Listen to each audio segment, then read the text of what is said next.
The gun was heavy. Jonathan tried throwing it over his shoulder and resting it as the others did, only to find its weight cut into his neck. He had to use both hands to carry it across his chest. He didn't like the notion that he was the only one who held his gun that way. Still, he had no choice. There were the cartridge box and powder horn, too. They kept thumping against his legs, the straps having been cut for a tall man. When they clattered over the first wooden bridge south of the crossroads, Jonathan was still far behind. A little further on came another bridge. He saw the corporal and had called a stop before they crossed it, and from his horse he was talking to the men. Hurrying, Jonathan ran to catch up, but missed the first part of what had been said. "At least that's my figuring," he heard the corporal say. "It couldn't be helped. But we can stop them if we've stomach enough. They won't think we'll try." "How many do you think there'll be?" called a man. Jonathan, on the outer fringe of the group, strained to listen, glad to be able to rest his gun on the ground. 20, 25, came the corporal's offhanded reply.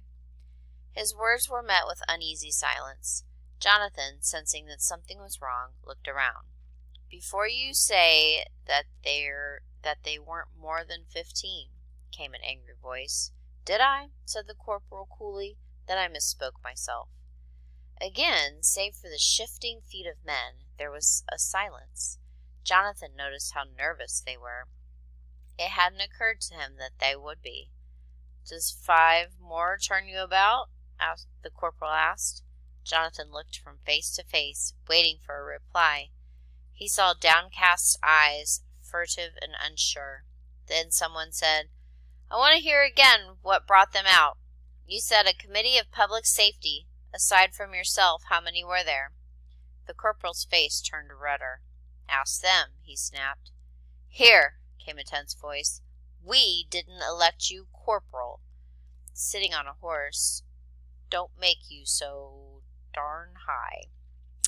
"You can choose for yourself," came the return, and angrily the corporal swung down from his horse. "I just beg you gentlemen to make it fast. While you're holding your congress, they're coming closer. Who will ye have?" Jonathan watched the shifting eyes. No one said a word. No one looked directly at the corporal. "Then, by God," the corporal snapped, "I'll be your man. Is that your silent meaning?" Jonathan, trying to understand what was happening, saw the men shift about. No one spoke a word. They seemed cowed. Quickly, the corporal remounted. "Come on, then," he said. "We'll need to get to Rockton before they do. We can ambush them from the trees if that's your pleasure." The notion of an ambush rather than an open fight cheered the men. Jonathan saw the tension ease. A few men grinned. Turning his horse, the corporal moved on toward the bridge. The men followed briskly. Jonathan gathered up his gun and hurried after. For himself, he was glad the corporal led them. He thought him a strong, forceful man. 12:30. When they crossed over the second bridge, the road began to rise. The pace slowed. Some of the men were breathing hard. Jonathan, with a sudden burst, caught up. For a while he walked along with a man he knew to be his father's friend, a large man. He was already perspiring. His bald head was bright and wet. A fringe of whitened hair dripped sweat. "What's it about?" asked Jonathan, taking a step and a half to match each of the strides of the bigger man. The man gave Jonathan a quick look, as if surprised to see him there. Instead of giving an answer, he said, "What are you doing here?"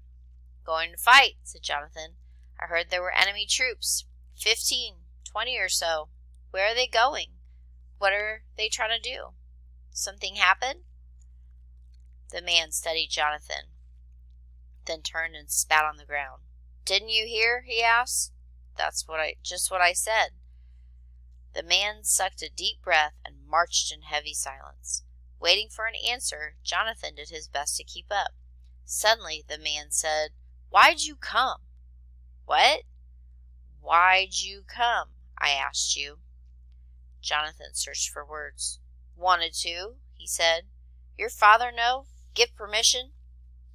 "Yes, sir," said Jonathan, half swallowing his words. "How's his leg?" "Still poor." "Maybe he's better off," said the man. Then he said, "You sure he sent you?" Jonathan, feeling uncomfortable, let the man move on ahead. The man didn't look back, but continued to march on. Once more Jonathan allowed himself to drop to the rear, deciding it was better to stay last. As he started to march again, however, he realized his father's friend hadn't replied to his questions. The thought came to him, perhaps he didn't have the answers.